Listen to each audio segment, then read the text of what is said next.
Salutations and welcome to Pod Mortem. I'm Reneé Hunter Vasquez, joined as always by my co-host, my husband and my brother. Hi, I'm John Paul Vasquez. Hi, I'm Travis Hunter. This week, we're recording live from the gazebo at the Armitage Estate discussing the 2017 supernatural horror film, Get Out. Get Out is the directorial debut of Jordan Peele, who also wrote the film. Previously known for his comedic performances, Jordan Peele surprised all of us with the masterful blending of horror and social commentary. He deliberately set out to make a film that would especially speak to the usually neglected Black horror audience. This film alone earned Jordan Peele a seat at the table of up-and-coming respected horror creators. This film was recommended to us by friend of the show, Cora Bishopetti. Check out her photography on Instagram, Cora_Bishopetti_photography. Thanks, Cora. So what did you guys think of Get Out the first time you saw it? I don't think I liked it as much when we first seen it. I think I was more confused than anything, and I thought it was more funny. There's a lot of comedy in it.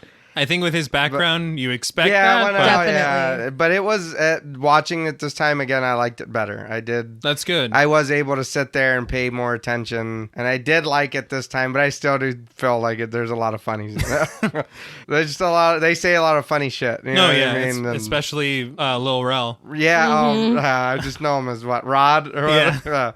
But he's real funny. Yeah. He's so funny. I remember seeing the trailer for it, and I was really, really intrigued by it. And then when I saw that it was Jordan Peele who made it, I was so surprised. You're like, what the hell? Because I'm like, oh, We all watched Key and Peele. It must be a different Jordan Peele.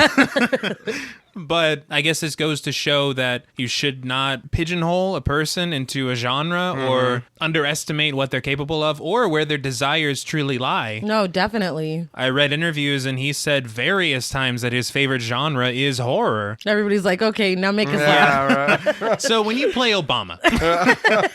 But, so it's interesting. And the thing is that for a feature debut to be this confident and this good is, you've got Ari Aster that comes to mind, No, but for sure. Jordan Peele's right up there in my view. And he won Best Original Screenplay at the Academy Awards, which horror is like fucking Notoriously shunned, yeah. from Academy Awards. And so to be able to not only break through and make a critically acclaimed film, but to make a financially successful film and then to win all these awards, it's Go Jordan impressive. Peele. Oh, yeah. It's an incredible feat. Yeah. I really loved it the first time I saw it, which was like, I had built it up so much in my head. I expected it to be really great. So the fact that it like lived up to my own hype. You were afraid you're going to disappoint yourself. Exactly. But I mean, the way that, like you said, there is a lot of comedy in it, but there is some like genuinely disturbing shit. Oh, yeah. And then he touches on some very real social issues.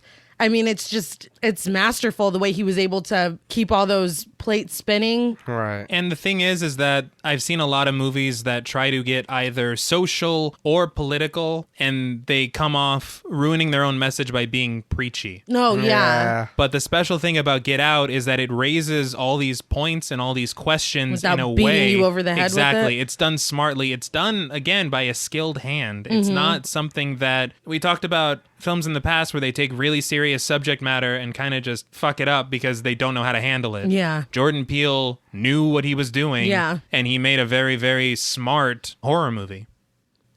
Now, before we send this film to the Sunken Place, we would like to issue a warning for spoilers. Pod Mortem is a very in-depth podcast, and in thoroughly discussing horror films, we have no choice but to spoil a thing or two. If you don't wish to be spoiled, please go watch the film, then come back and enjoy the show. If you've already seen the film or don't care about spoilers, then let's spill the tea. So the film opens at nighttime on a residential street, and Dre, played by Lakeith Stanfield, is kind of just walking along, talking on his phone. He's like obviously lost. So, again, I bring this up every single episode almost. It's a suburban neighborhood at night with leaves. What do you think I'm going to say? It's just like Halloween. Yeah. So, just get that out of the way. He mentions kind of feeling like a sore thumb, and he hangs up and he says, I guess he's going to find the way by himself. He's walking and the camera focuses on a car that's driving past him. We see it make a U-turn and then start following him. And he notices. And so every time Dre stops, the car stops until Dre decides to turn around and go back the way he came. He's like, not me, not today. I was so happy to see that because in a horror movie they would be like, "Let me see what this car is about," and they're like, see what they want. Knock on the window. "Excuse me, sir. Sir, you lost? This is a residential neighborhood or whatever." And then he's like, "No, fuck you, get out." One thing I will say very quickly is Lakeith Stanfield. I've never seen anything bad from him ever. No, he's great. Atlanta. He was First thing I thought it was Atlanta. Yeah. Knives Out. Sorry to Bother You. Oh yeah. I think honestly, like, he's done a lot of really good things, but I think we're just gonna keep seeing great shit from this dude. Definitely. He's fantastic. So after he turns around, he goes to cross the street and we get another shot of the car and we see that now it's parked and the doors are open. Someone comes up behind him wearing like a suit of armor, knight's helmet situation. Could have just said Knight's helmet. Knight's helmet. I like to paint a picture. Oh, okay. He grabs Dre and puts him in a hold and Dre like immediately passes out. The knight, we'll say, drags him and puts him in the trunk of the car. The whole time, there's this really creepy old song playing that keeps saying "Run, Rabbit, Run." Yes. And it made me think, is this like a director's trademark with Jordan Peele? Because rabbits play a huge role in the follow-up to this film, Us. And then I was like, is that an Alice in Wonderland reference? Is that a Halloween reference with the rabbit in red? I'm intrigued. With Jordan Peele, it could be any anything. of them or all of them. Yeah. That trunk was really small, too, though. It was. You got to fold him up. Fold him. It did. It looked really small, though. I was like, yeah, you're going to fit that dude in there. Person. Yeah. I was like, They cut away, and then... So like you said, the creepy-ass music is playing, and the car drives off, and the music gives way to this like really tense violin until we get the title, Get Out. So the title is over trees. The view that we have is like we're going past them in a car. Mm-hmm. And it gives way to another song. This song is genuinely terrifying to me. Yes. I looked it up, and at least according to Lois Gallo, I read an article, the lyrics in this song are Swahili, and they translate to, "Brother, listen to the ancestors, run. You need to run far, listen to the truth, run to save yourself." And horrifying. Absolutely horrifying. But then it gives way to another song. Redbone by Childish Gambino. It's a fucking fantastic song. I gotta say, if the rest of this movie was trash, I would still thank it for introducing me to this song. This is the first time I ever heard it, and it's so great. Love it. I thought it was interesting to have that first song juxtaposed with Redbone. To me, what I got from it is like the struggle is old. It's the same. It continues. It's telling you to hasn't stay ended. woke. Yeah. Don't even close your eyes. Both songs are saying the same thing, Yeah. just differently. I thought that was pretty neat. So like you said, Redbone is playing, and we see photographs and like a really nice ass apartment. That's pretty good. We see Chris for the first time, who's played by Daniel Kaluuya. And just in a really quick aside, if you have not seen the Black Mirror episode 15 Million Merits starring Daniel Kaluuya, after this episode, you need to go watch that, because ever since I saw him in this, I've been like, I need to see more of him. He's amazing. No, in he's that. fantastic. And the thing is that he's able to hide his accent Oh, in yeah, you don't this hear it movie at all. so well. So the first time we see him, he's coming out of the shower and shaving and kind of getting ready. We also see Rose, who's played by Allison Williams for the first time, and she's buying donuts and coffee and making her way over to Chris's apartment. Mm-hmm. I do want to point out before we go any further, I'm noticing that he was shaving really fast. Yeah, he was. And I looked it up on Internet Movie Database, and there was no razor in his razor. So as he's going, if you pay attention, he's just kind of pushing the shaving cream on his face, but in the next scene, he's clean shaven. What an But odd isn't the whole point of that section is that he cuts himself shaving? Yeah. Yeah. So...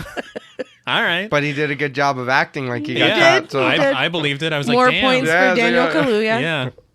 So Rose arrives at Chris's apartment, and she's playing with his dog Sid while he's packing a bag, and he kind of looks troubled. We find out that he's meeting Rose's parents for the first time, and he's concerned as to whether or not she's told them that he's black. I find it odd that this conversation has not come up yet before. I mean, yeah, because he is concerned because he's the first black guy that she's ever dated. Mm-hmm. So Well, I'm so sure then that conversation already did come up. exactly. So I was going to say, I'm sure this isn't the first like that they've talked about it. So But now it's like, well, do your parents know? yeah. To which she says, like, no, she's never mentioned it before. Why would she? Because they're not racist. In fact, her dad would have voted for Obama a third time if he could have. Wow. Yeah. that solves everything. You'd never. This isn't very like comforting to Chris. He still Right. seems a little concerned. I can relate as a Hispanic man who's dated non-Hispanic women, being worried about not being accepted, by someone's Right. parents or Yeah. their family or whatever. I think. I mean, but because the thing is that you never know what people are thinking. Yeah. Yeah. And what weird ideas and prejudices they just have in them dormant. Yeah. I mean, That might come to the forefront in As a soon as- given yeah. situation. you're like, oh shit, that was in you all Yeah. the time. Oh, no. We had dinner last night. I didn't know that shit. So in the next scene, they're in the car headed to Rose's parents' house. Rose is driving, and Chris goes to light up a cigarette, and Rose like snatches it away from him, breaks it, and throws it out the window. It wasn't enough just to rip it Yeah. from his hand It's still in case we smokable. get out and he wants to go find it or something. Yeah. So Chris calls his best friend Rod, played by Lil Rel, who is fucking hilarious. Every scene that he's in is hilarious. And I read that he ad-libbed most of his lines. It is not at all surprising because it feels very genuine coming from him. Yes. But anyway, Chris calls him to thank him for dog sitting Sid while he's going to be gone. He puts Rod on speakerphone, and him and Rose are kind of like jokingly flirting with each other. And then as soon as he takes Rod off speakerphone, Rod's like, man, I told you not to go to your white girlfriend's house. Well, And Chris is like, whatever. And he hangs up on him. Rod works for the TSA. Rod works for the TSA. He's at work. Yeah. Talking to him. He also talks about some old lady. He said that that's going to be the next attack is that old Yes. women because nobody he does suspects say, them. He does Yeah. say that. Just very funny. Everything he says is funny. It really is. So after Chris hangs up, Rose is kind of teasing him for being jealous. And while she's messing with him, she hits a deer. Very abrupt. Yeah. Yeah, that deer was fast. Yeah. Like, that came out of nowhere. So when they get out, the passenger mirror is broken and they're both pretty shaken up. They can hear the deer kind of crying and suffering off to the side in the woods. I saw on Vanity Fair on YouTube that Jordan Peele himself was doing the voice of the deer. Yes. I guess. I don't know what to fuck outta say. here. Are to you call serious? it. Yeah, he Yeah. was doing those cries. That's That was funny. Jordan Peele. So Chris walks over to the deer and they have this like moment where they're just kind of looking at each other, Right. which seems like it doesn't make sense now, but later. Like a lot of things in this film Yeah. later. I feel like it's almost mandatory that you watch this movie twice. It is because even Rose getting rid of the cigarette is important. Yeah. Well, yeah. I mean, you know No, what I mean? Like everything yeah. means Yeah. something else. In this scene where the deer hits the car, it's damaged on the opposite side of the car. So it's not even where the deer hit. It's a magic Right, deer. magic Yeah. deer. Also, when he gets out and they show, I guess, the back of the car, you can see the cameras and the backlights, the reflection of the cameras back there. Well, I mean, but a lot of movies, you know what I Yeah. mean? It's happened. But I think It's things just like always that are like, really wow, funny. nobody Yeah, got it's like that. nobody's seen that. the amount of hands that a movie has to go through before it goes to Oh, theaters. yeah. And then for the release on Blu-ray or whatever, they could get rid of that. Oh, Yeah. yeah. And they it's just still like, there. fuck They're it. like, it's fine. Right, Yeah. Just leave it. It's fine. Maybe that means something too. Right? They're always watching us. Exactly. See? Jordan Peele's fucking deep. So it cuts to Rose and she's talking to a cop. And the cop is like chastising her for calling the cops. Yeah. In all fairness, if you hit an animal, it doesn't really make a lot of sense to call the cops. I You would feel call like I animal. would have. I don't know. I Yeah, wouldn't really think, know like, what else out to there, do. honestly, in the middle of nowhere, I wouldn't either. I'd be like, who the hell am I supposed to call to come out here? I feel like a lot of You people would just can't- leave the deer and go. Well, Yeah. yeah. I mean, I wouldn't If do their that. car was I still mean, drivable, it's not they like you would. can call Yeah. the pound and be like, hey, The come pound? get You this. Yeah, gotta- you know what Can I you mean? pick up this deer? Yeah. He's fucking wild. Ran in think front of my he's car. hurt. Yeah, Yeah. he might have been drunk. I don't know. We didn't ask him. Came out of nowhere. Yeah. Everything's pretty standard until the cop asks for Chris's ID. It's interesting because he says that he doesn't have a driver's license and that he has a state ID. Yeah. Which doesn't, a lot of people are in the same boat. Yeah, I was But for a long time. the things we learn about Chris later it makes perfect sense, and we'll get into it more at that time. But I felt like Rose gets really defensive here. Yeah. And it feels like kind of performative wokeness. You know what I mean? It's a little much for me. I can kind of see that. But the first time I saw it, I was like, okay, Rose. Like, Oh, like sticking up. Yeah. Yeah, Well, I the did cop too. asked I did. for Chris's ID, and she's like, well, he wasn't driving. Why do you need to see his ID? No, that's bullshit. Why do you need to? Which it kind of like, No, I it get is. it. Yeah. So I can see where you're coming from, but I Yeah. was like, okay, Well, like, it's because when they get back in the car, she's like, nobody's messing with my man. And you're like, what the fuck are you? Like, come on, dude. It's just, it's a lot. What are you gonna do? You gonna put him in a headlock? Yeah, What you're is- gonna take that cop? Yeah, like take your fucking belt off. We're going. Like, come It's on. a citizen's Yeah, arrest. yeah, chill out. Like, you're not gonna do shit. well, Chris kind of tries to calm her down, but he's like clearly amused that she's kind of Right. getting upset about it. Yeah, and he just shows his ID. Yeah, but the cop is kind of like, fuck this. Like, Yeah. the cop Yeah. just leaves. Yeah. So, like you said, they get in the car and she's like happy with herself, it seems like. But very quickly, they pull up to her parents' house. And immediately, the groundskeeper, Walter, played by Marcus Henderson, waves at them as they're kind of driving onto the property. From kind of a faraway shot, we see them all greeting each other and they seem very warm. They hug Chris. Like, there doesn't seem. Her parents. Her parents, yeah. There doesn't seem any moment of pause, you know, Right. about anything. The estate is pretty incredible. Yeah. I do want to know, how rich do you have to be to where somebody working on the surrounding area isn't called a landscaper, they're called a A groundskeeper. groundskeeper. They keep the grounds. Like, you have grounds to keep. Yeah, no, it's a lot. I do want to say though, as super nice it is, and it looked really well kept, and everything was bad. I'd be even more worried. You're in the middle of nowhere, and Yeah. it's That's like, why true. is this that nice? What are you Yeah. hiding?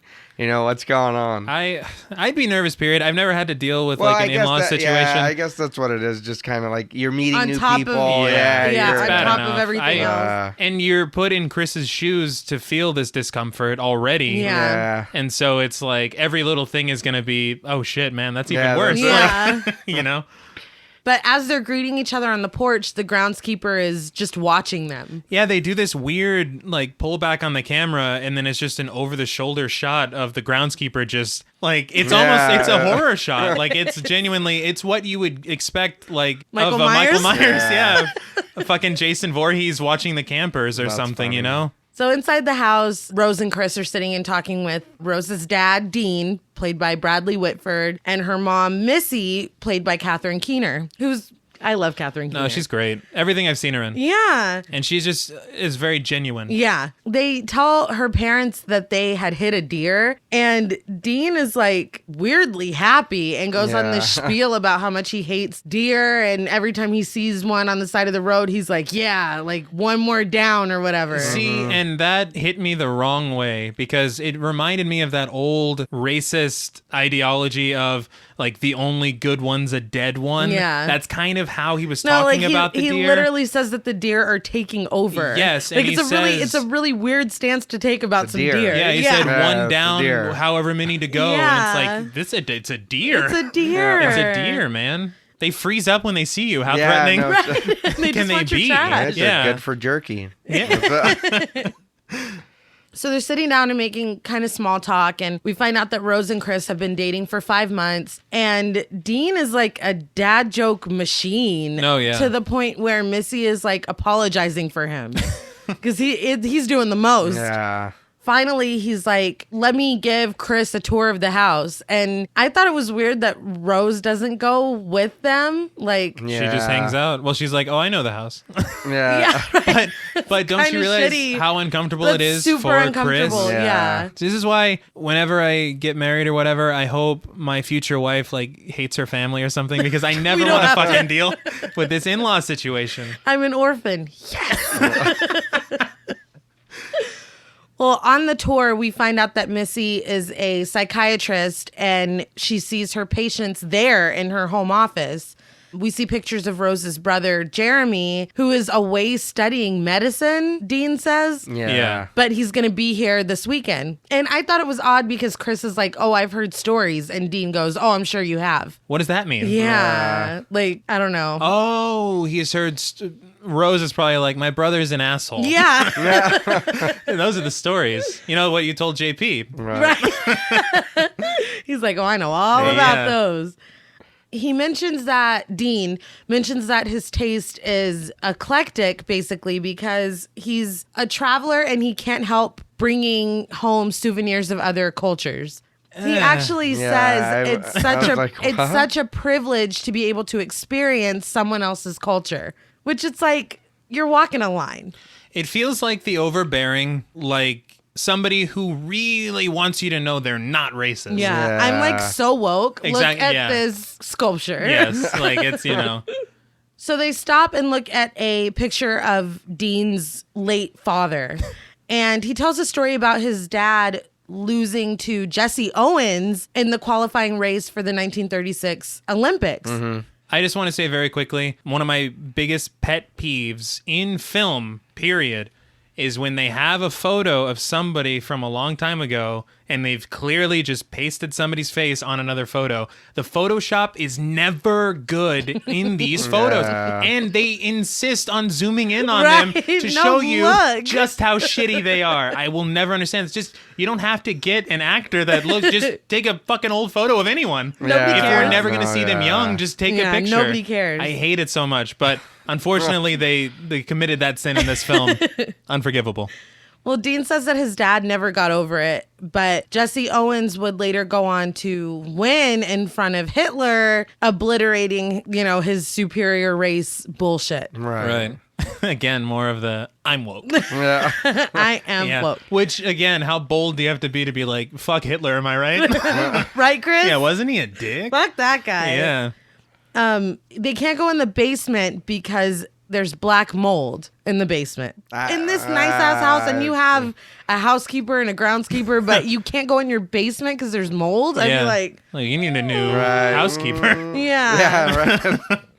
So they go into the kitchen, and Dean mentions that his mother loved the kitchen so much that they keep a piece of her there. But he never elaborates. No. He isn't like, this spoon. We made her ashes into this spoon. Exactly, yeah. But we're introduced to the housekeeper, Georgina, played by Betty Gabriel, and Chris's face is like, wow, okay. Which is, now is a probably good time to mention that both the housekeeper and the groundskeeper are black. And Chris is like, Yeah.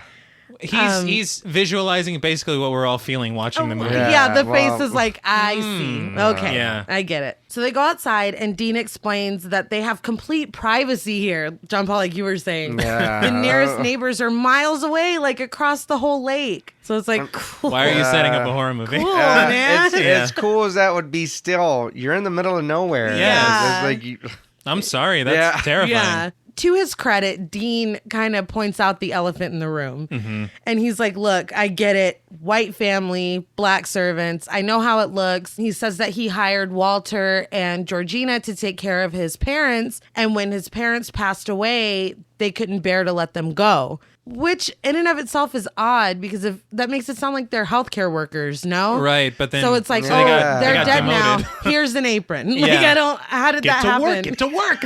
Like, right. You're making it like it's a joy of some kind. Like, oh, I get to stay here. We just couldn't let them go. It's like, no, their job is done. Yeah. But that in and of itself is weird. But I guess you kind of have to give him points for being like, look, I know how this looks. Right. And he even says, I hate how it looks. It's just kind of the way that it ended up. Again, you're making a big deal out of something that if it's not a big deal, why are you talking about it so much? You know what I mean? Yeah. But to really underline how much he hates how it looks, he lets Chris know that he would have voted for Obama a third time if he could have. Very important. I did want to say something really quick about that. So there's a lot of brands of racism, we can say. But there were two major types that MLK and Malcolm X spoke about, and it's the blatant kind of in-your-face type that people, will throw slurs at you and fucking hate you for who you are, right? Yeah. Then there's the other kind that's this mild, benign racism that they probably wouldn't even call themselves racist. Which is even scarier. Exactly, and that's the point that both MLK and Malcolm X made. Malcolm X actually said that the second group is the worst enemy of black people, and it's because they're the ones who profess their love and will kind of lull you into a false sense of security. he called them foxes. And he said that while we're running from the growling wolves of blatant racism, we run right into the jaws of the foxes. And the sad thing is they both want to eat us. And that's kind of how smart Jordan Peele is as a writer, is because he's capturing the fox with Dean so perfectly. And it's like, I he would hasn't vote for said Obama anything for bad. a He third hasn't term. done It's yeah. like, you're really trying. You know what I mean? And yeah, it's exactly right. He has not You said can't one even thing pinpoint bad, anything he's done wrong. but you feel that, and you're just like, damn, Jordan Peele's a goddamn Yeah, no, genius. he's great. It's incredible. So in the next scene, the four of them, the parents, Rose and Chris, are on the patio having iced tea. And they ask about Chris's parents. And he says that his dad wasn't really around and his mom died when he was 11 in a hit and run car accident. That's where I connected. Maybe that's why he doesn't drive. That's why he doesn't have a driver's license. That's so sad. And it's really sad. And It's so really understated. sad. Like Yes, very... nobody ever connects it. A lesser filmmaker would say, Rose would be like, is that why you don't drive? Yeah. Yeah. You So- still don't drive? Exactly, yeah. So it's good that they don't do that. Talking about it, you can tell he's nervous and he's kind of knocking on the table. And Dean is like, hey, do you smoke? And he says he's quitting. And Dean is like, oh, well, Missy can hypnotize you and take care of that. I'd be like, check. Yeah. No. No, she can't. Yeah. But no. But Dean says he smoked for 15 years. And after one session with Missy, the thought of smoking makes him sick. And Chris is like, no, I'm good. Which I think... Which you should be. Yeah, most of us would. I'm sorry. I don't know. Maybe the jury's out for me about hypnotism, period. Not in that situation. But that seems a little much. Yeah. Especially, I don't know you. No. And Dean's like, it's a service we provide. Like, you would charge me otherwise? Right. God damn. So they start talking about a party that they're having this weekend, I guess tomorrow. And it's a party that Dean's father used to throw every year. And they've continued his tradition by also throwing it every year. Rose is confused because she's like, that's this weekend? Missy's like, It's the yeah, same day it's every the year. same day every year. That was odd to me. It was very weird odd. because Rose is like, holy shit, that's this weekend? Yeah. Girl, like, Come on. yeah. But as Dean's kind of, saying that his dad used to throw this party, Georgina is going around and filling everyone's glasses. And I noticed that Chris is the only one that says thank you. Yeah. But Oh, I had not noticed that. yeah. And she fills, his is empty. She fills it last. And he's the only one that says thank you. She fills the full glasses first, his last, and he's the only one that thanks her. But as she's filling his glass, she like intensely zones out to the point where she spaces out. overfills it and it Right. spills out onto the table. And Missy like snaps at her and is like, why don't you go get some rest? It's like, damn. Yeah. I spilled a little tea. Yeah. It wasn't that big It's a a deal. lot. So she does. She leaves. And right before the scene ends, the brother, Jeremy, played by Caleb Landry Jones, arrives. Dude, Caleb Landry Jones has the market cornered on always playing weird motherfuckers. Yeah. Because He's but, everything I've seen him in. he The Last looks Exorcism, Twin Peaks, this. Like, dude, weird motherfuckers can't get a break because he's always playing him. But he plays it well. Yeah. Like, wait, very well. I wonder if they just told him not to comb his hair, or Be yourself. was that just Come as you are. I want to believe that he's like the most chill human being on the planet Earth and that he's just really good at playing these characters. One would hope. Yeah. So at the next scene, they're at dinner, and Jeremy is doing what brothers do and telling embarrassing stories about Rose, and kind of tells a weird story that Missy is like, I'm gonna go get dessert. Like Yeah. the mood is a little off. Yeah. To me, it was. So Missy goes to get dessert, and when the kitchen door opens, Georgina is just standing there, like ominously holding a cake. Yeah. I've been waiting for you. Yeah. I thought that was weird. She's probably like, am I still in trouble for that too? Yeah. 'Cause I am sorry. while she's gone, Dean asks Chris, what's your sport? And Jeremy asks if he likes MMA. I thought it was interesting that right when he asked this, both Dean and Rose are like, no, like, let's not. Like, they both try to. Has this come up before? Is he You just know one what of I those mean? weird dudes that's like, Yeah. no, it's, I Yeah. mean, I don't know, but they both look like they want to stop it when he Right, says right. that. So Chris says that it's like UFC is too brutal for him. And Jeremy explains to him about jujitsu being a mental game, that the whole point is to stay 3 or 4 steps ahead of your opponent. Which is like, okay, dude, like nobody's talking about this but you. Yeah. So then Jeremy's like, did you do a lot of street fighting when you were a kid? Which is like, Excuse me? And then he tells him that with his frame and genetic makeup, he could be a beast if he pushed himself and trained. So very quickly, I just want to make a comment on that. A few years back, I was at work and my boss and I were talking about sports. And he said, did you play sports in high school? And I said, no. And he's like, really? I was like, yeah. He goes, man, with your genetic makeup, you could build muscle so quick and you'd be a fucking killer out there. And I'm like, what do you think that means? You know what I mean? You know that like, Dave Chappelle joke where it's like something so racist you can't even get mad? You're just like, God. I was like, God, I was like, shit. And I just went back to work because I'm like, I can't even continue this conversation. I don't even know what to say to you. My breeder won't let me. I was just so confused. There's like genetic makeup. Like, holy shit. Wow. Please detail what you mean by that. I felt that for Chris, like, so close to home. When he handles it like beautifully. a champion. Like, he's just kind of sitting there and smiling, and then Missy comes in with the cake. Jeremy is like, no, stand up. Like, let me show you something. Like, it's so uncomfortable. And I do want to also say the way he had said about it being a mental game, 3 steps ahead and everything, it felt threatening. Yeah, no, this whole conversation. He was just being a dickhead. Yeah. Like, it was just odd. He literally gets up and is trying to pull Chris out of his chair when Chris says no. Missy just goes, Jeremy. And he stops. Yeah. And was like, well, it wasn't going to hurt him. But like, I mean, like, dinner is ruined. Like, I don't want cake. Like, we're done. It's like, you tried to put me in a headlock. You weren't going to hurt me. I love carrot cake. Like, I'll stay for the cake. I'll take a piece to the room. Yeah. To go. Yeah. So that night in their room, I guess Rose's old bedroom, I don't know. Rose is like ranting that Jeremy has never treated one of her boyfriends that way. Dean has been excessively saying, my man, over and over. And he was. It was a lot. And how Missy had snapped at Georgina was weird. She's like coming to this realization, and Chris reluctantly is like, I told you. What I was worried about. She begs the question, how are they any different than that cop? And it's like, damn. It's a lot. What I was kind of confused about in this scene, so is she saying that her family is, like, she's finding out that they're racist, or that they're just being weird because he's a black guy? Or no, I like, was confused too, because especially when she made the comparison to the cop.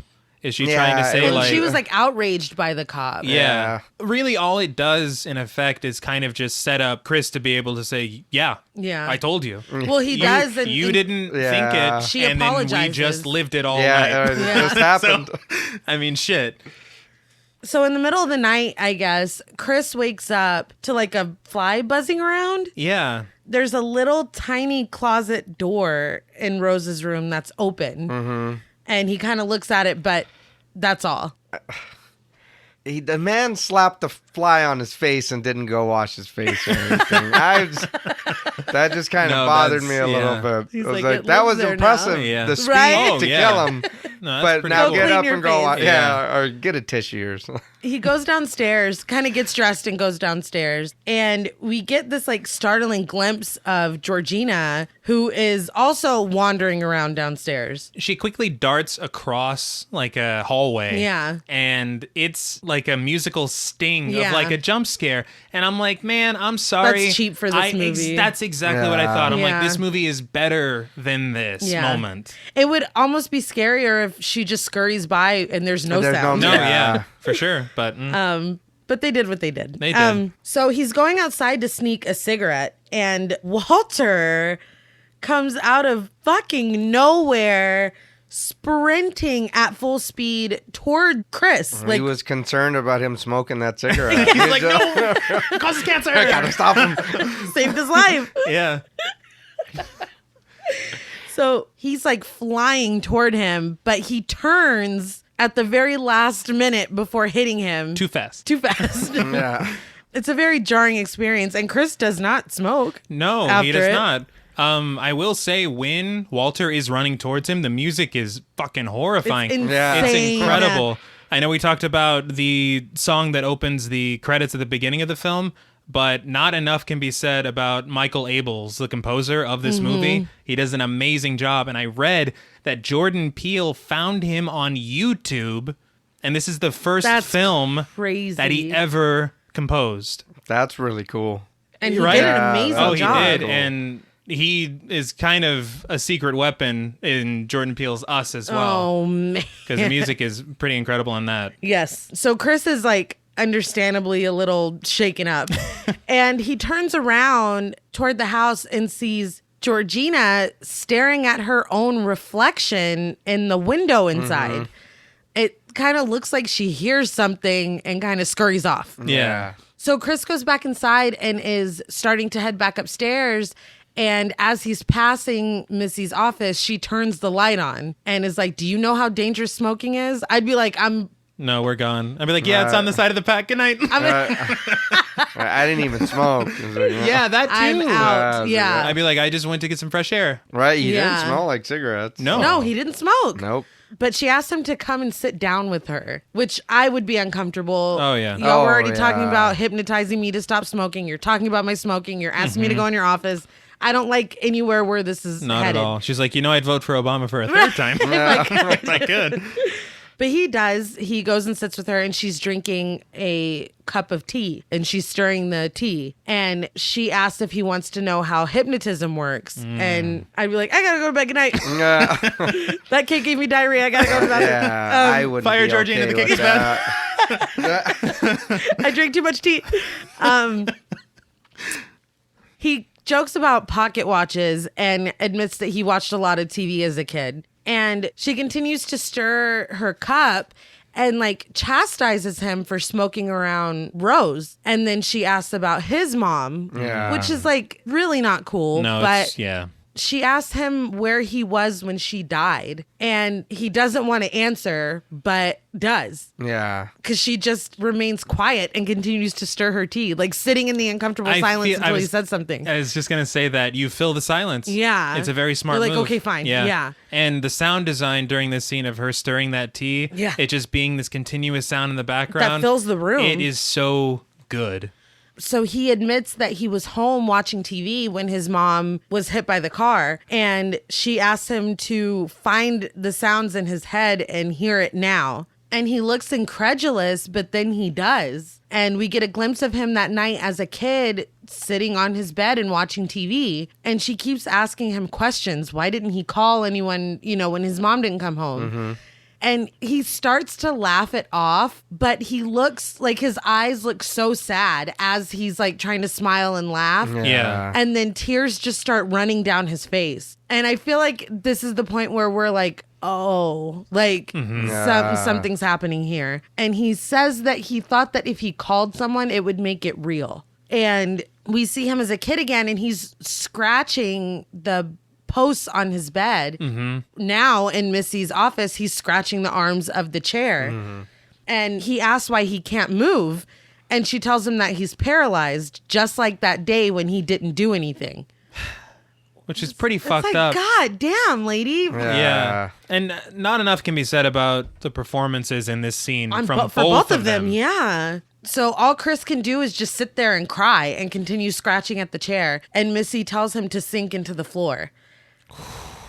Suddenly he sinks like down into the chair, Yeah. and his child self sinks down into his bed, and he's floating suspended in like this black nothingness with a TV shaped view of Missy above him. He continues to sink, and she's just getting further and further away. Seeing this in the movie theater on a big Oh screen, man, I wish I had. it was fucking incredible. I wish I had. It was incredible. Missy puts down her cup, and we see the real physical Chris still sitting in the chair, and tears are just flowing down his face. In the blackness, he looks up at her, and she tells him that now he's in the sunken place. The Sunken Place is a very powerful concept, and there's plenty of theories and fan theories. I've read a lot about different ideas, but at least from what I've read, the one that Jordan Peele mostly talks about Right. is that it's supposed to represent marginalization of black wow. voices, to where you're in what feels like a void and you can scream as loud as you want, but nobody can hear Nobody you. hears you. And it's like, again, without the social commentary, it's already horrifying. Enough, yeah. But with that, hand in hand with what you're seeing, it's just, it makes it such a powerful scene. Yeah, definitely. And like you said, he is trying to scream and he's trying to reach up at her, but he can't. Missy physically closes the eyes on his face. Oh, man. And then everything goes black for him in the sunken place. This is like terrifying. Oh, Yes. And if this is okay to ask, if anybody's ever been hypnotized or you're a hypnotist or whatever, please tweet at us and let us know if this is really, I mean, I'm sure it's not really how it is, but oh, hell yeah. if At you've the Pod Mortem, yeah. please. What does it feel like? if Yeah, you've experienced it or everything. if you do it, you know, let us know. You Yeah. know, we're on Instagram, Facebook, everything. We're everywhere. Anywhere. Yeah. Let us know because that's horrible. Like Yes. that would be terrible. But then suddenly Chris wakes in his bed, but he's still fully clothed. So it happened. I didn't even Yeah. notice that. At least I really part of it did- happened. Because he did not have his jacket He had on. he had no shirt on at all Yeah, that's when he right. woke up. And so I'm wondering, how did he get back to bed? Yeah. What else happened? Yeah. Like, there's a lot of questions. Yeah. Or did he go back inside and go to sleep And that in was his just- clothes and have Yeah. a weird ass Oh, dream? yeah. Yeah. Rose is in the shower and Chris's phone goes off and it's a picture of Sid from Rod, which is just adorable. Yeah. But his phone is unplugged, so he plugs it back in. I guess later in the morning, Chris is out walking in the woods and taking photos. He's a photographer. He comes back to the house to see Georgina again in the upstairs window, and he gets a closer look at her through the lens of his camera, and she's pulling up her wig and kind of looking underneath it. Yeah.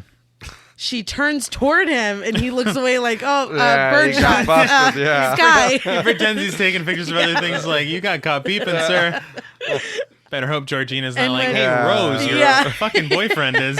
Fucking creep out there with the camera. When he looks back up at the window, she's gone. He sees Walter chopping wood and goes over to talk to him. And when he tries to introduce himself, Walter's like, oh, I know who you are. Yeah. Which I don't like. I think we Yeah. talked about that in the craft as well. Yeah. I don't like that. Not at all. He is all smiles and it is exceedingly creepy. Very eerie. And he says that Rose is lovely and apologizes for scaring Chris with his exercises last night. So I've never seen a workout like that. Yeah. He mentions, though, that Chris was in Missy's office for a long time, so did it work? Yeah. And again, he's talking like it's the 1930s. Yeah, he is. Yeah, he. Because what does he say about Rose? He's like, quite a fetching, you Yeah. know, whatever. Yeah, You're like, what are you doing, Something dude? along those lines. Chris should have been like, dude, what are you talking about? 2017. What year is it, man? Damn. But when Walter asked him about being in Missy's office, Chris kind of looks like he's remembering that happened. Right. Yeah.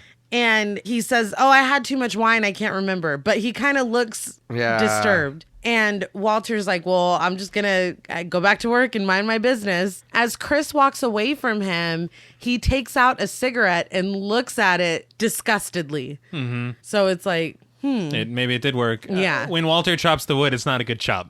Yeah. I just want to put that out he's there. no dad from the witch. No, he is not. That would just, I don't know, that would bother me though. I'm going to go mind my business. Uh-huh. Hold on. After what, you yeah, already, what do you mean? yeah. Yeah. Like, what do you know? What's going on? No, mind my business. Yeah, right. Like, hold What? on, hold on. Yeah. But upstairs in the room, Chris tells Rose that Missy hypnotized him last night and that the thought of a cigarette makes him want to throw up. And he had horrible dreams of being like stuck in a hole. And Rose is like, oh shit, I'm sorry. Like, Nothing more than that? Or okay, cool. Thanks. he tells her that Walter was just really hostile to him and he thinks that maybe he has a thing for her. And Rose jokes about it and Chris immediately just shuts it down and dismisses it. Outside, though, black luxury cars are all pulling up. And I guess the party's starting. But Walter is downstairs hugging all of the guests as they come in. Right. Yeah. Which it's like, damn, you're like a part of the family, but Yeah. you're out here on party day chopping Yeah. wood. Like, it's confusing. The division of labor is kind of Yeah, dog no. shit. Confusing. And you're Yeah. still in your work clothes and your hat. And Yeah. But, Take a day off. yeah, he's out there hugging everybody. And so the next scene, we are at the party. And Rose is kind of telling Chris to smile. I guess he's already uncomfortable. She takes him over to an older white couple, and the husband compliments the grip of his handshake and immediately asks if he can play golf. And the wife explains that the husband was a pro golfer, and now that he uses his cane, he can't play like he used to. But he knows and loves Tiger. And we have that in common because I love Tiger King. It's definitely what he was talking about. Yeah, for sure. And then he asked to see Chris's form. Yeah. Is this when we kind of get the montage of benign racism? Yeah, yes. We meet another couple with an older husband in a wheelchair. The woman tells Chris that he's handsome and then starts squeezing his arm like she's testing that fruit. was- And she, No joke. yeah, That's- but her husband is like nodding in approval No. in the background. Squeeze it harder, honey. Yeah. And she asks Rose, so is it true? Is it better? And she looked down at Chris's crotch. Well, yeah. And they're like, wow. Another couple lets Chris know that black is back in fashion. Oh, good to know. Phew. Yeah, I was. So Chris understandably excuses himself to go take some photos. yes. And he's looking around through his camera and sees Dean point him out to a group of people and wave him over. Dude, well, he doesn't go over No, there. Well, yeah. no, he points him out, and Dean goes, "There he is." Yeah. It's like, geez. Damn, dude. What's weird is that, and the scene or one of those when he's doing with the camera, that lady in the red dress behind him is like eyeing the shit out of him. Really? Yeah. I didn't even catch that. Yeah, she's like looking at his ass and smiling, and like she's like just like, She's like, oh shit. There's another point where I noticed that. I'll talk about it in just a second. It's weird. I did notice that a lot of people at the party are wearing red. Yes. I don't know, you Yeah. know, but that's Yeah. odd. Yeah. He sees another black guy like getting snacks from the buffet, I guess. I don't know. And I don't go to fancy parties. And that's when the lady is like, Yeah. She's, yeah. He immediately goes over to tell him that it's a relief to see him there. right. And when the guy turns around, we see that it's Dre from the beginning, Yeah. of the movie. but with his facial hair shaved off and wearing like, I don't know how else to describe it, but like, straw hat or something. Yeah. Or, it's like elderly, like, yeah, it's like It's like old-fashioned, people clothes. like- yeah, You know. it's not what he was wearing at the beginning. no. He was dressed as a youth. Yes. So his wife comes over, who is a much older white woman, Right. and introduces him as Logan. He's like, oh, he was just telling me how comfortable he is with me here. I'd It's be like, dude, motherfucker, that's the code. Don't that was fucking between me and you. It's not for her to hear. Chris looks very uncomfortable. And the wife is like, oh, I need to take Logan away because, these people are asking about him or whatever. Yeah. So Chris goes to give Logan like a fist bump, and Logan goes to shake his hand Yeah. and palms his hand. It's like a very awkward. It's pretty awkward. We've all been in that situation Yeah. before. Like, super And it awkward. sucks. So the wife leads him away over to a group of white people, and he's literally spinning around, like Yeah. showing himself off. Yeah. And like a couple of them are literally applauding. Like it's very weird. Yeah. Weird Chris is the literally word for goes, it. "What the fuck?" Yeah, and I love that he said that because he's literally speaking for the audience. No, yeah. You know how rare it is to have a horror protagonist that is Has you? a brain and is Yeah. Yeah. like noticing that this shit is It's not not cool. Yeah.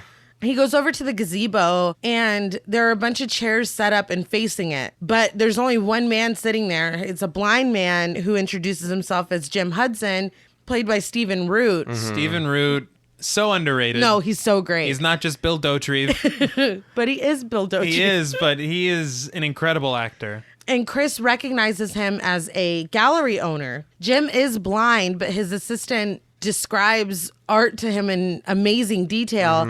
And he knows that Chris has an eye and that his work is powerful. And he's like complimenting him, which I'm sure is... Honestly, the work that we saw at the beginning was some really great photography. I don't know who actually did the photos for the movie. I'm sure it wasn't him. But it's really great photography. He even says that before he lost his sight, he tried to be a photographer, but he doesn't have the eye that Chris does, like no pun intended. But Chris goes back inside and all the guests are kind of chattering among themselves. But when he goes upstairs, they go completely quiet and they're looking up at the ceiling where he's walking or where he is. It's incredibly eerie. Yeah, I was confused. I was like, why did they all get It's like, quiet? what is happening? Like, what the fuck's going on? It's like every time they're acting normal, it's just for show. Yeah, That's what it made it seem like. All right, he's gone. We can Yeah. be ourselves. Chris goes up to the room and finds that his phone is unplugged again and it's completely dead. So he plugs it back in and he notices Georgina cleaning in the next room. Well, Rose comes upstairs annoyed with him for leaving her, which is like, these are your people. Yeah, what did you expect? Yeah. It's your family's friends or whatever. Yeah. I don't even have to be here. Right after the shit that was just going on down there, it's like, you really want me to hang out? No. Come on. Tell them I got a headache. I don't feel good. Something. And so the other night you were on board with saying your family was weird, but this you're mad at me How for? dare you? Are you out of your mind? He tells her that Georgina unplugged his phone and that he thinks that she might not like the fact that they're together. And again, she makes a joke about it. And again, Chris just shuts it down and dismisses it. Such an ally, making him feel crazy. Yeah, gaslighting him. Yes. But she gets annoyed by him shutting down and leaves. Chris calls Rod, who's at his apartment with Sid. I don't know if he's staying there while he's gone, but I guess so, man. and he's venting about how everybody's acting at the party. And he tells Rod about being hypnotized, and Rod is not down with it. No. He, again, like you said, speaks for the audience, and he goes, how are you not afraid of this? Yes. Red flag, red flag, red flag. Yeah, he's not wrong. No. Hey, the party goers are wearing red. Yeah. Maybe they are They're red all flags. flags. Yeah. And Rod goes on this rant about Jeffrey Dahmer. And his activities. Yeah, he's just so funny. But he is, in this moment, he's all of us yelling at Chris to pay attention. This is not right. Quit the shit. We don't get hypnotized by don't do this. Yeah. Especially if your phone keeps getting unplugged. Yes. Sit your ass on the bed. Yeah. And Yes. This is where I am until You the party's wait over. the weekend out. Exactly. Yeah. Chris even says that the black people around here act like they've missed the movement. And Rod says they're probably hypnotized, which when I was watching this is exactly what I thought the first time I watched it. Exactly what I thought the first time I watched it. Chris gets off the phone as Georgina comes into the room and she apologizes for unplugging his phone, but she was cleaning the dresser and picked up the phone to clean underneath it and it came unplugged and she just left it that way, which... She said to not further disturb it. It's like, well, wouldn't you rather just return it to how you found it? One would think. He apologizes for snitching her out, but she doesn't understand what snitch means. Yeah. I get she's a tiny woman, but it's reasons like this that I always carry a knife. You don't know. Hey, if she would have attacked his ass, then But what? she hasn't done anything except Well, she's unplug acting his phone. weird, though. She's acting She's very acting weird. Everybody's but- acting very weird. Why not just, Just in case. Just in case. I'm I- just saying. A little insurance, I suppose. Hey, I'd rather have it and not need it than, Fair. Fair. Once he explains to her what he means by snitching on her, she assures him that it's fine because she doesn't answer to anyone. Little odd. Yeah. She's like, you that got yelled was- at for pouring too much tea. Yeah, so you maybe don't answer. Well, you might want to talk to Missy about that because take she it down a was on notch. your ass. Chris says that when he's around too many white people, he just gets a little nervous. And Georgina looks weird as fuck when he says that. A lot. Her breath gets shaky. She gasps and forces a smile, but tears are running down her face just like Chris when he was being hypnotized. I want to say this movie got a lot of recognition during award season, but Betty Gabriel, Yeah, she should have. for some kind of supporting actress situation, Yeah. she earned it in this scene alone. Just the scene, alone. yeah. But I don't she- think she got nominated for anything. She should Really? have. She did Yeah. a good job. Yeah. Like, She should have. But she keeps repeating, no, no, no, no, no, Yeah. no, no, no. While tears are... Yeah, tears are running down her face, but she's still smiling and saying, oh, that's not my experience. Like, Yeah. they're really good to us. They treat us like family. And then she leaves, and Chris goes, this bitch is crazy. Yeah.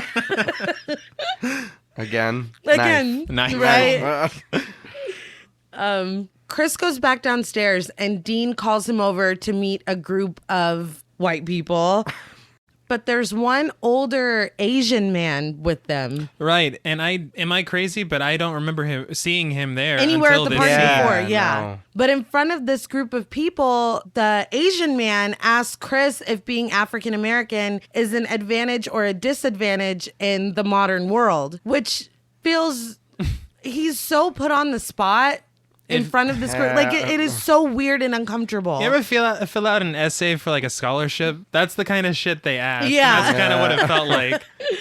But Chris is like, oh, I don't know how to answer that. But he calls Logan over to give his opinion. Again, genius move. Yeah. Genius move. Yeah. Logan's answer is that in his experience, the African American experience has been very good. Isn't that kind of similar to what Georgina said Yeah. upstairs? Yeah. That's not my experience. Exactly. Yeah. But he can't really go into detail about it because he hasn't really felt like leaving the house lately. Yeah. And then he kind of laughs with his wife. Yeah, it's like, don't change the subject. Yeah. And don't make us think about that. Yeah. Yeah. So, Please no. so Chris does what I would have done, but I would have done a better job of it. Yeah, more discreet. You're a photographer. He sneaks a picture of Logan, but the ka-chink sound Yeah, goes off. it's The flash bad. goes off. No, it's a complete fail. And Chris is like, shit. Yeah. He does. He's like, oh, fuck. Yeah, in front of everyone, mind you. My bad. Yeah. But we see the flash reflected in Logan's eyes, and everything stops. Like, nobody's moving, nobody's talking. Logan gets this pained look on his face, and his nose just starts bleeding. Yeah. And what seems to be the first genuine time that he speaks, he rushes to Chris and grabs him and screams at him to get out of here. Mm-hmm. But the thing is, he doesn't seem angry or hostile. He seems scared and like he's Yeah. trying to Afraid. help him. It's like a warning. Yeah, It's he's- not he's like, crying. You took a picture of me. Get the Get fuck out of the party. No, it's really... Well, his eyes are like glowing. Yes. Yeah. Like I wonder what happened. Yeah. Like, that flash like did something. Yes. But they all pull him off of Chris. And I noticed that Jeremy is one of the people pulling him away, which I don't know where he even came Yeah, from. where have you but been? Yeah. In the next scene, Rose and Chris are sitting on the couch inside, and everybody else is like standing around them. And they explain away that reaction as him having a seizure. No. No. Yeah, That is that's not what happened. Not even close to Yeah, what a no. seizure is. But As I've said numerous times on this show, I'm not a doctor. But I don't think that's how that, that was works. not a seizure. No. Missy comes in with Logan and says that he's feeling much better. He's weird and calm again and apologizes to everyone. It's like, yeah, he put him in the room with the hypnotist Uh-huh. and then come back. Yes. Missy's just like, oh, we're just happy you're yourself again. And what's funny is like Dean's like, it happened because of that flash. Like he's Yeah. completely putting it on Chris's Yeah. fault. And he's a neurosurgeon, correct? Yeah, yeah. So everybody is, of course, going to take his, Right. Yeah. you know. He would be the authority. Exactly. Yeah. But Chris apologizes to Logan and he's like, oh, it's fine. But I'm going to go home now. And him and his wife leave. And to save the party, Dean proposes sparklers and bingo, Interesting. which sounds like a lot of fun. Right. Yeah. This is a party after all. Yes. Rose is like, we're going to go for a walk. And she grabs Chris and they leave. But Dean turns to the rest of the guests and goes, shall we? So in the next scene, They're kind of sitting, I guess, by the lake, Chris and Rose. And Chris tells Rose that his cousin is an epileptic, and that was not a seizure. But like you said, Rose is like, well, my dad's a neurosurgeon, so... Yeah. Not really listening to you. Yeah. Sorry. This. But Chris says that in the moment that Logan came at him, he felt like he knew him. Not the way he'd been acting before, but in that specific moment. Now we flash over to the gazebo, and Dean is hosting a silent auction with the bingo cards somehow. Back at the lake, Chris says that Missy got into his head, and now he's thinking things that he doesn't want to be thinking, which is... Horrible. Yeah. He said that he needs to leave, and Rose is like, oh, like, without me, I guess. Like, So this is not the time for this. yeah, this isn't about you Not at at all. I get that's his girlfriend and all that, but I'd just be like, I gotta go. Yeah. You can come or not. Yeah. And that's kind of how he at first takes it. He's Yeah. like, look, I got to get out of here. We flash back over to the gazebo, and the auction is continuing, but the camera pans out to see a huge framed photo of Chris behind Dean. In that moment, again, with Jordan Peele calling upon history, it made me think of slave auctions. No, for sure. And it was incredibly uncomfortable very quick. Well, it's like a gasp moment. Yes. Because it's like the worst thing you could think of, him being in this situation. Oh, yeah, that's what's happening. Yeah. Jim wins the auction, and Missy and Jeremy are watching, and I noticed that Jeremy looks a little pissy. Yeah, I did. I noticed I don't that understand too. that at all. I have a theory. Okay. It's just a theory, but we'll talk about that later. Back by the lake, Chris tells Rose that his mom survived being hit by the car, but she bled to death when nobody came to help her. Nobody was looking for her because he didn't call anyone when she didn't come home. Right. He tells Rose that she's all he has now and that he's not going to leave without her. So Rose is like, okay, let's go home. When they walk back up to the house, it's nighttime and everyone's leaving. Jeremy is on the porch plucking at a ukulele, Yeah. which is unsettling. It made me almost think of Deliverance. Yes! Yeah. I thought know? the same thing. I Yeah. did too. Georgina and Walter smile at Chris as they walk by. Dean also smiles at him. Missy does not smile at him, No. which Why? I don't know. Yeah. Upstairs in the room, Chris sends a picture of Logan to Rod. And Rod immediately calls and identifies him as Dre. Rod is freaking out and like telling him to get the fuck out of there. Yeah. Chris's phone dies while they're talking. It makes me laugh because Rod's like, God damn it, I think his phone died. Yeah. Fucking kills me, man. Chris tells Rose that they need to leave now. And she Yeah. goes to get her bag. Chris notices that tiny closet is open again. Right. And he goes inside and sees a shoebox. He opens up the shoebox, and inside there are pictures of Rose when she was younger. Then he flips through them and sees multiple selfies of her with black men. The last two selfies are of her with Walter and Georgina all hugged up. Well, And they look like modern humans. I know. Yeah. Like they don't look like It's so fucking weird to say 1930s. it that way, but yeah. But it's a picture of her and Walter and a picture of her and Georgina. He puts everything back, and when he closes the door to that closet, Rose is standing there. And he asks Rose where the keys are so they can get the fuck out of there, and she's looking for them in her bag. She can never find them. She's really calm for Super catching calm. him in her closet. Yeah. Like, Which I have. I some- want to talk about yeah, that in a second. I have questions about that. and I know this is a little off topic, but women, I think, don't understand how much power they have over men. Like, even through everything that's going on, he's still willing to leave with her because Yeah. he cares for her. And he thinks I'd have jumped that- out the window. Yeah, oh no, yeah. When she said without me, yes. Yeah. Correct. Yes, I am. They go downstairs, and Jeremy is blocking the door. Yeah, and he's got, what was it? I think a lacrosse that's stick. what it was, Twirling it. And Missy comes out with her teacup, and it's kind of like, oh, fuck, like final Great. showdown status. Rose says that Chris's dog is sick and they need to leave right now. Right. Decent excuse. Yeah. Chris keeps asking her, where are the keys? Where are the keys? Where are the keys? Dean is like leaning on the fireplace, looking into the fire, and starts saying some weird shit. asking Chris what his purpose is in life, saying that fire is an expression of mortality, and one day even the sun will die, but we are the gods wrapped in cocoons. And like, can you not? Yeah. It's funny because Chris is like, well, my purpose is getting them goddamn keys.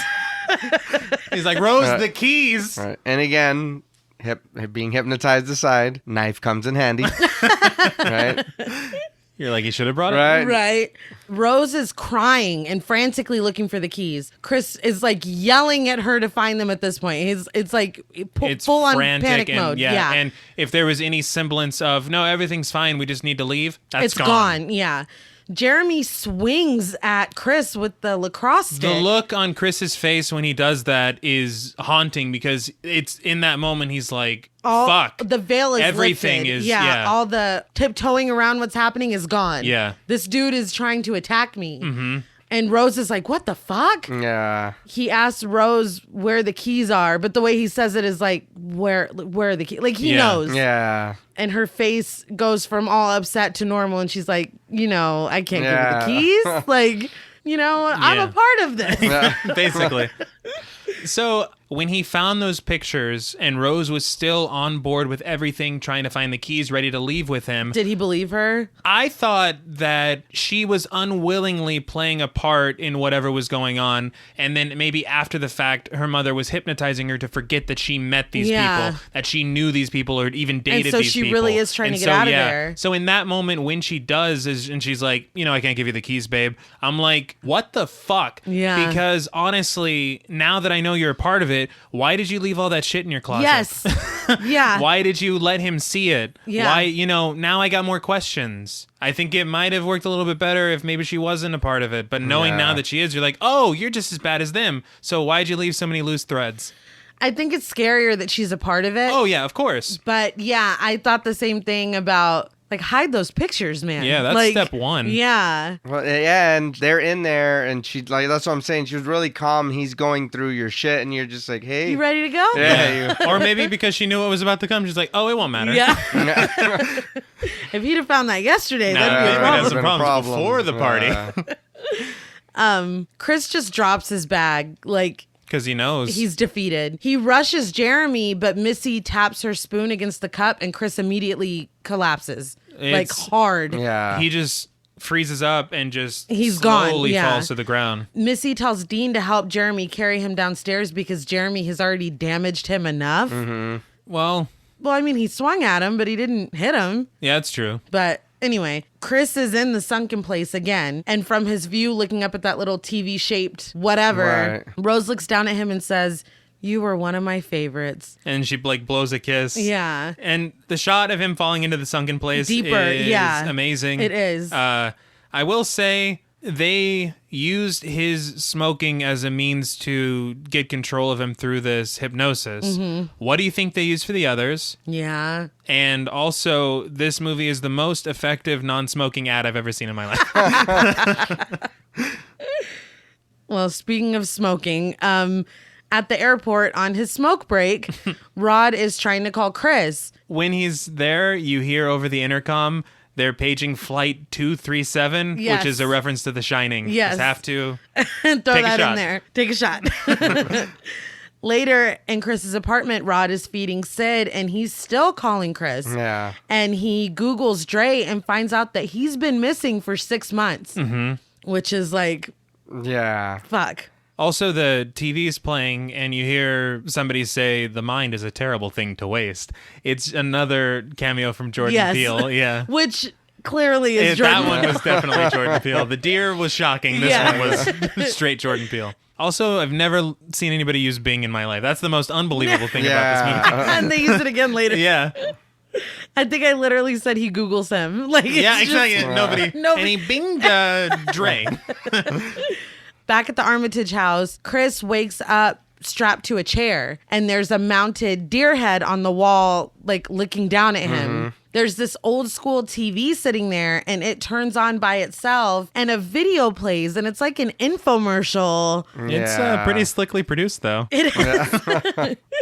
It's telling him that he's been chosen for his physical advantages and natural gifts for a procedure that they call the coagula procedure. And that this procedure is a man-made miracle. The video is hosted by Dean's father. And at the end, the whole family comes out, including a young Rose and Jeremy. And the screen gives way to the spoon stirring inside the teacup. And Chris is gone again. He passes out. Right. That shot of them standing there is the same picture that when he was looking at him earlier when he first got to the house. Man. That's pretty cool, man. That Because is. when I was watching it, like I said, the second time I paid attention a lot more.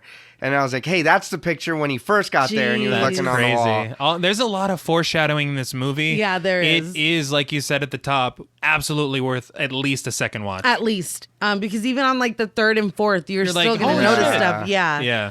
So now Rod is at the police station with Sid. It's like, Well, he okay. couldn't leave him. Yeah. Although he was at work earlier. Yeah. but- A police officer played by Erica Alexander, which I was like, oh, okay. She seems pretty annoyed with him already. Yeah. He tells her that Chris has been missing, and he shows her a picture of Dre, who has also been missing. And his theory is that the Armitage family is brainwashing black people and turning them into sex slaves. And she's like, oh, wait a minute. And she brings two detectives in and makes them tell the story again, and they all just laugh at him.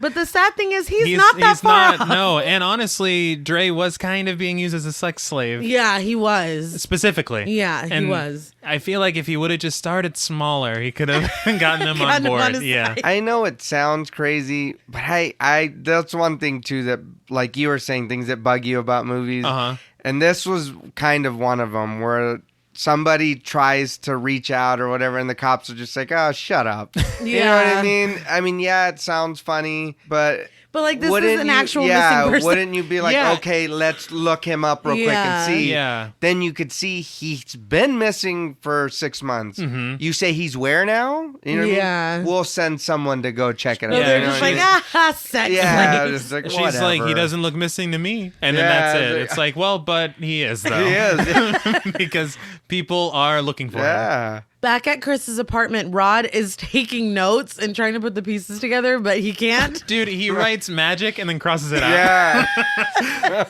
He's- I thought that was funny. I don't know what he's trying to piece together, He's honestly. doing his best. And again, he's not that far off. No, he's not. Magic. Yeah. It's like, shit, I'm That's trying. not real. I don't Fuck I that. am trying. Yeah, that's not it. He calls Chris's phone again and Rose answers. She said that he got paranoid, freaked out, and left in a cab 2 days ago, but he left his phone there at the house. We see her sitting at the table talking to him on the phone with emotion in her voice, but literally nothing going on her face. It's pretty incredible. Yeah. It's pretty good. Yes. Because there is a lot of emotion in that voice, but she is stoic. Nothing. Yeah. Rod is like, okay, well, what cab company did he use? And when she fumbles for an answer, he puts her on mute and is like, this lying bitch. Dude, he goes, that TSA shit tingles. Yeah. He's like, I know. That's so funny. He's so good. Even in a tense scene like this, Yeah. he's He's funny. hilarious. He sets up to record the rest of the call. And he gets back on the phone and he's like, hey, so I hear that there's some hypnotizing going on. Yeah. It's like, his line of questioning is a Yeah. little too. Again, Rod, start small. Exactly. Start small. She was like, look, just stop. And she tells him that they both know he really called because there's something in between them. And she knows that he's always wanted her. And Rod gets angry and freaks out and hangs up on her. And he's like, God damn, she's a genius. Yeah. Dude, that kills me. Well, he says, fuck you. Bye. She's a genius. And she is, honestly, No, because yeah. she had his number. It's so That funny. kills me every single time. The way it cuts so quick, it's perfect pacing comedically. It's hilarious. I love it. And Rose's whole family has been watching this conversation. Right. Back in the deer trophy room, in his sleep, Chris has been scratching at the arms of the chair again, and now cotton is exposed and sticking out of the chair. The TV comes on again and shows Jim with his head shaved, wearing a hospital gown. Yeah. And Chris wakes up and Jim talks to him directly and says that there's an intercom for him to answer him. He tells him that he's one of the lucky ones because Jeremy's way of wrangling sounds much less pleasant than Rose's. Yeah. And I think at this moment, you're like, he was the one that took Dre at the beginning. Yeah. He tells Chris that he needs to make sure that Chris understands what's happening because understanding of the process increases its success rate, which is also a really good way to expositionally explain what's happening. Phase 1 was the hypnotism. Phase 2 is the mental prep. And phase 3 is going to be the transplantation. Right.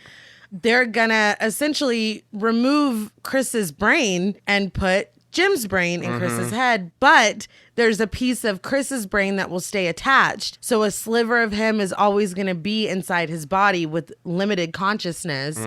He will be able to see and hear, but only as a passenger in his own body. Right. Horrifying. Yeah. The sunken place. Yes. Perpetually. Which is what Chris says. Right. That's the sunken place. And he's like, oh, yeah, that's what she calls it. It's like, yeah, we know the keywords, but you're ready for the operation, right? Yeah.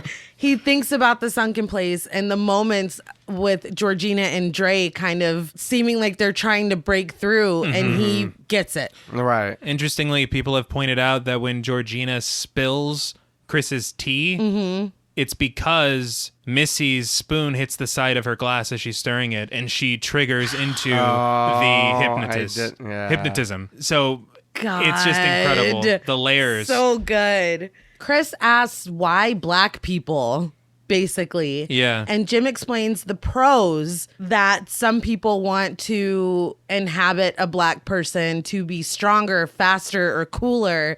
And Chris is thinking about all the guests at the party. Yeah, who basically expressed just that. Yeah, and Jim says he doesn't care what color he is. He wants his eye. That's all he cares about. See, and that, again, is just the hats off to Jordan Peele, because when Jim makes the distinction to say that he's not racist, he doesn't admit that he's benefiting from taking advantage of a racist system. Yeah. And doesn't that sound familiar? Yeah. I mean, you know what I mean? It's just insane. And then on top of that, the historical stuff with medical experiments, you've got Tuskegee. Yeah, you've got that's the exactly quote, what I was thinking. Father of gynecology who experimented on black slave women. Like, this echoes all of that, and he doesn't have to say any of it. And now it's the coagula. Right. Procedure? Procedure something. Process procedure something. Would that even really work, though? I mean, if I'm I not a put doctor, my brain in your body, would that, I mean... Well, I don't think that... I mean, I don't know that anyone's attempted a brain transplant. I'm sure someone has Well, in their basement. Jeffrey Dahmer did, I bet. Yeah. Hey, and this is in a basement, so... Right. It's at this point that Chris notices the cotton coming out of the arms of the chair. But the spoon clicks in the tea again on the TV, and he passes back out. So now we're in like a makeshift operating room, and Dean is putting on his scrubs and getting ready. Jeremy brings him his instruments, and Dean begins cutting off the top of Jim's head. But the surgical suite, as it is lit entirely by candlelight. It's got to be romantic. Setting the tone, man. Yeah. Jeremy goes with the wheelchair to get Chris, and after Jeremy takes off his straps and kind of undoes him, we see Dean drilling inside of Jim's head. Ooh. Yeah. But, I mean, the stuff that you see, it's done tastefully. It is. What you hear is pretty gruesome, but you don't see it. No. It's not like, hostile. Yeah. Well, while Jeremy's back is turned, Chris takes a lacrosse ball and bashes Jeremy's head. Chris removes cotton from his ears as Jeremy is like bleeding out on the floor. Right. I read that Jordan Peele specially had that chair made to fit cotton into the armrest because of the message he was trying to get across, which is basically that Chris picked cotton to free himself. Yeah. And it's like... Holy shit. I can't even, man. Yeah. The horror can be such an amazing vehicle for social commentary. But it's rarely used as such. Not at this level. No. My only thing about this is we saw Chris pass out, though. And I know he could have done that to be faking because Right, I know there's an right. intercom and there could be a camera, but like he noticed the cotton and then he passed out. Like when was he able to do Well, that? but how long have we waited? And all, I don't mean, know. but the thing is that Dean's upstairs too busy cutting melons in half before he has a second patient ready. Yeah. maybe they were distracted is what I'm trying to say. I don't know. Just something to think about. Yeah. Dean steps out of the operating room and he's like, where's the other body? Like, Yeah. and Chris impales him with the antler of the mounted deer head that was up on the wall. A bit of irony, as Dean had said earlier about how much he hates deer and Killing all the deer. Yeah.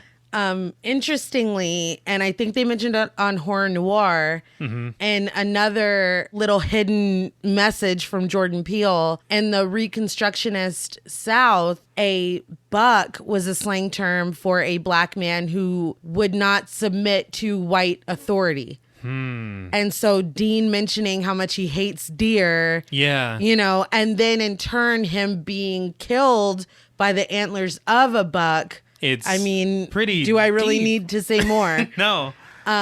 It's just wow. And I never had even heard that term. Yeah. No, me neither. Before, like, The other thing I read in the same vein, Missy, the name of the mother, Missy is apparently what they used to call the wife of the slave master on plantations. God. And so it's like everything is there. Yeah. It's unbelievable.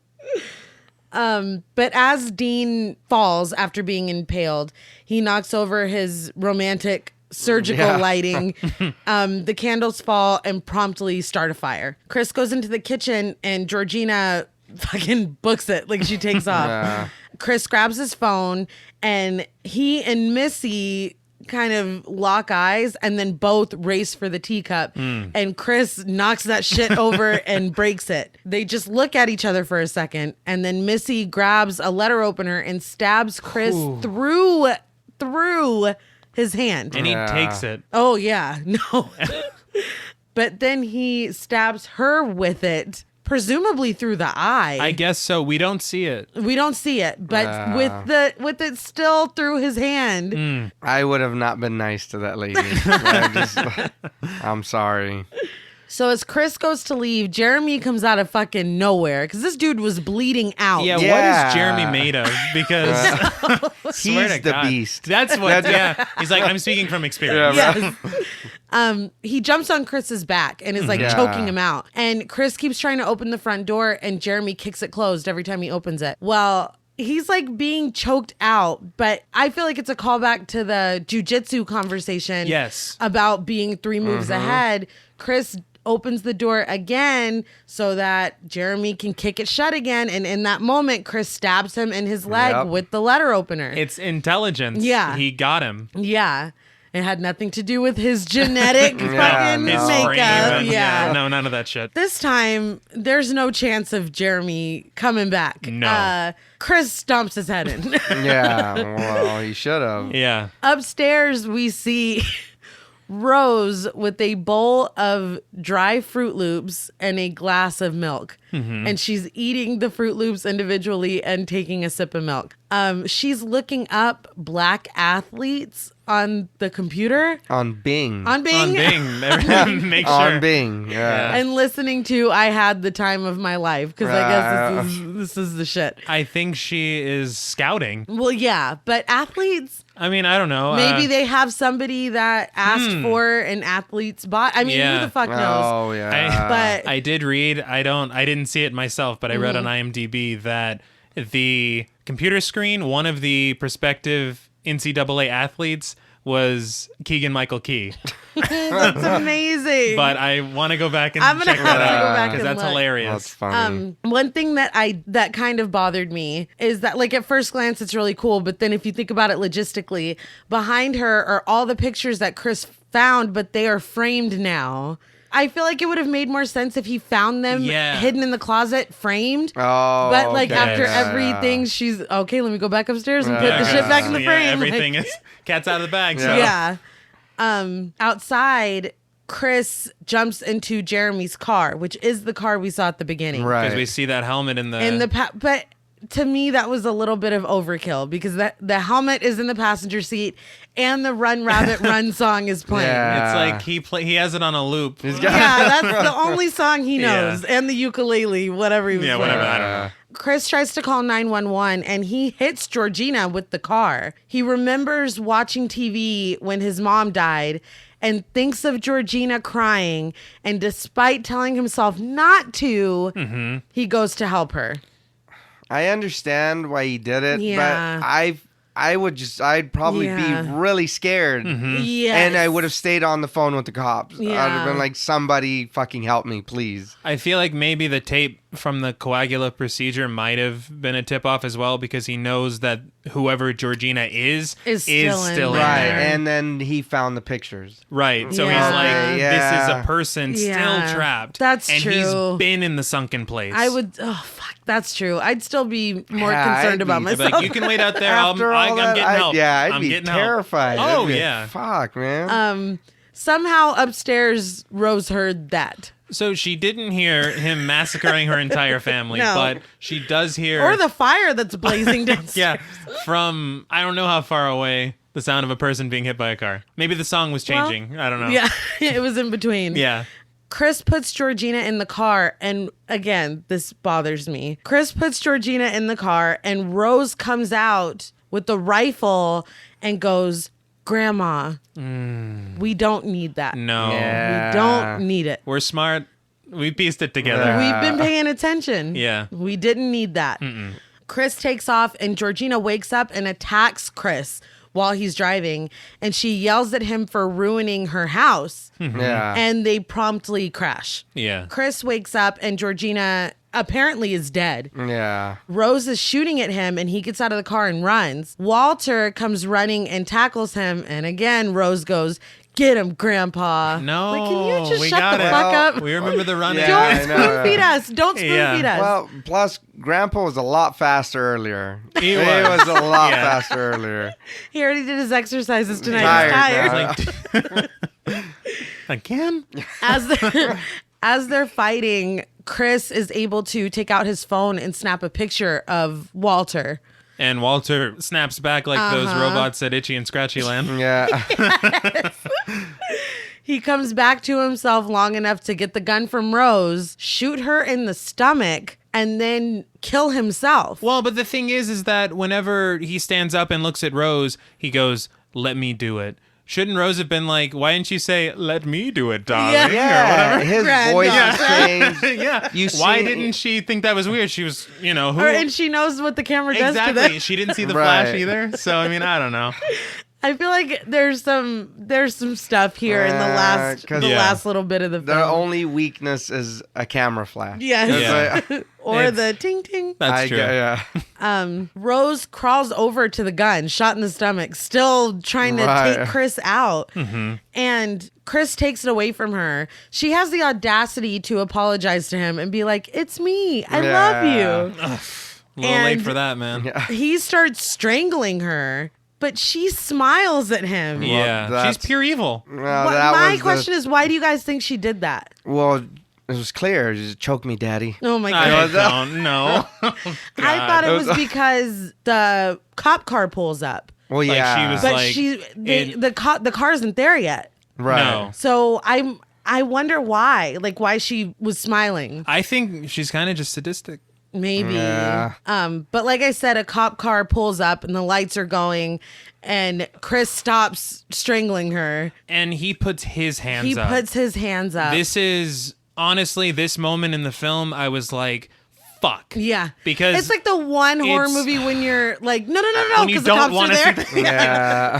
I was so afraid at this moment in the theater because I wanted nothing more than for Chris to get his fucking vengeance. Yes, and Rose is like, help! It's like, Yeah. no, Yeah. you don't get to do that. No. But the door opens and we see it's not a cop car. It is airport security. Yeah. Hell yes. Rod to the rescue.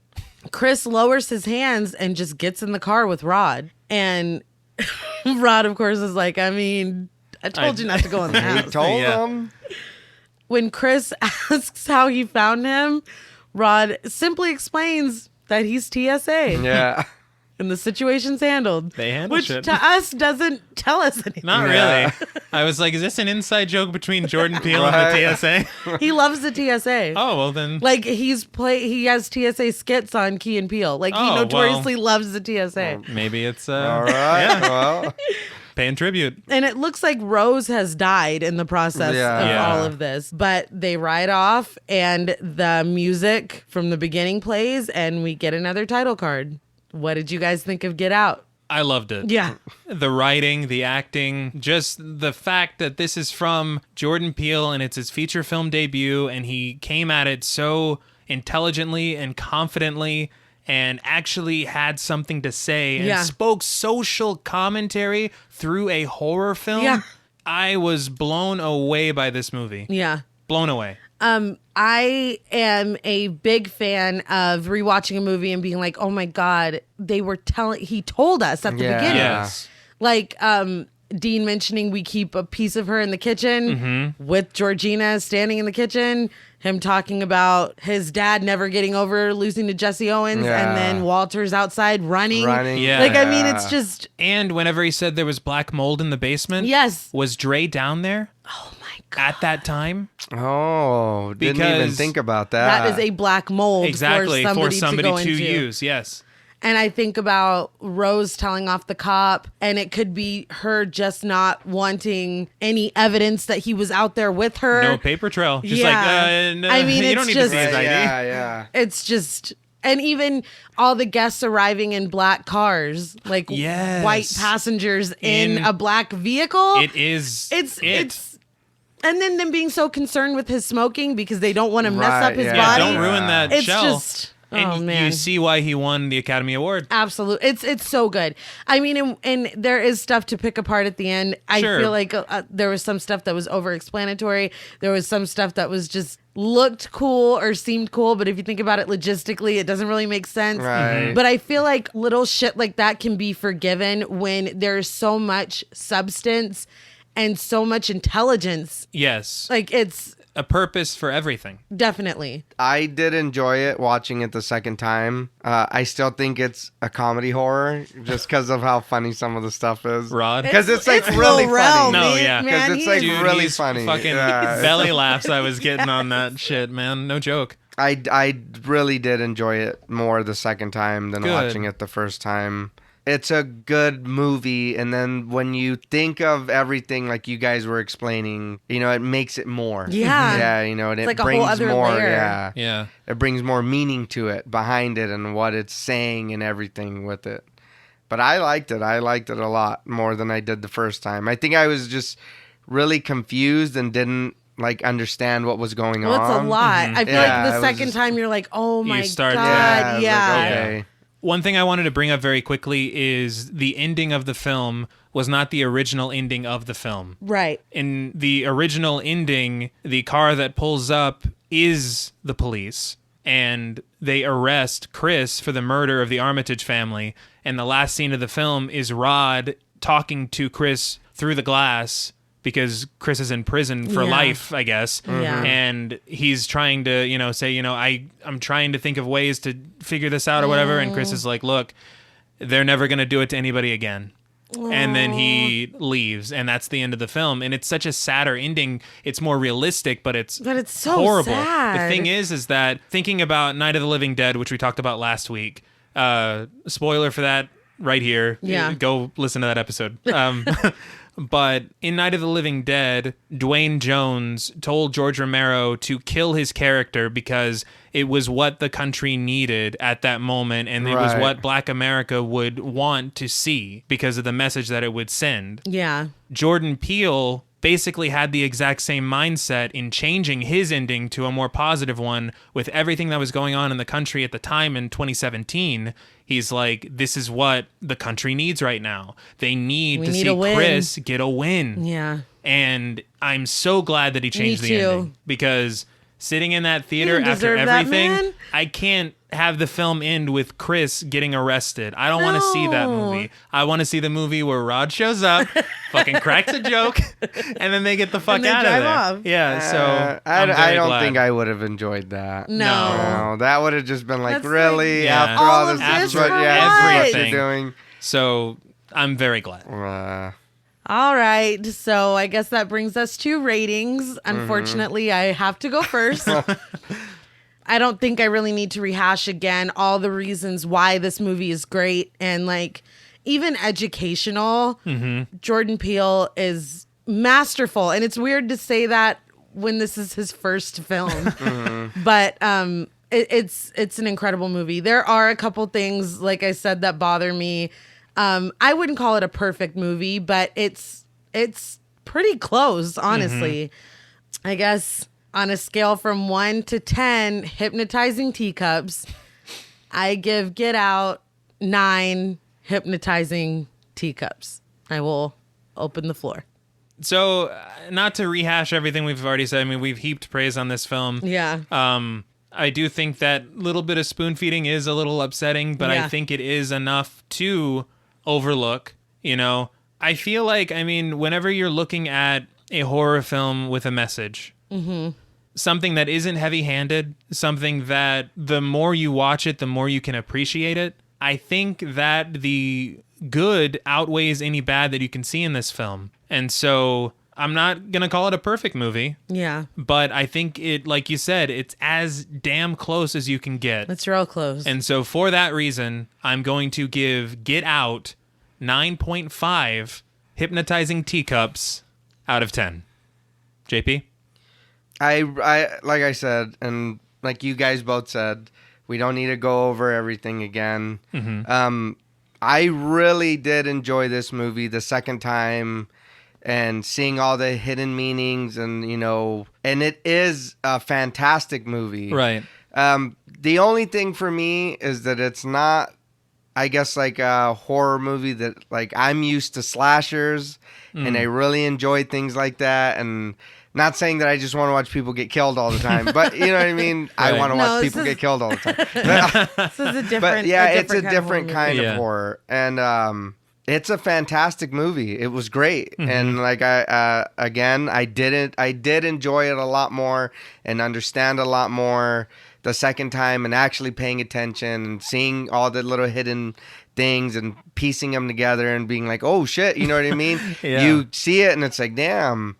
But again, like I said, it's not my kind of horror. It's You not know, your cup of tea? Right. There you go. But I did enjoy it. I Good. really did. So I want to give it a 7.5 hypnotizing teacups, right? Is that what it is? Yeah. That's what it Okay. is. Well, that's all from us at Pod Mortem. What would you rate Get Out and what should we watch next? Let us know on Twitter at @ThePodMortem. Don't forget to follow us on Instagram and like us on Facebook. Be sure to follow each of us on Twitter at Blood and Smoke, at RealStreeter84, and at TravisMWH. And remember, never, under any circumstances, allow yourself to be hypnotized by a stranger. Until next time.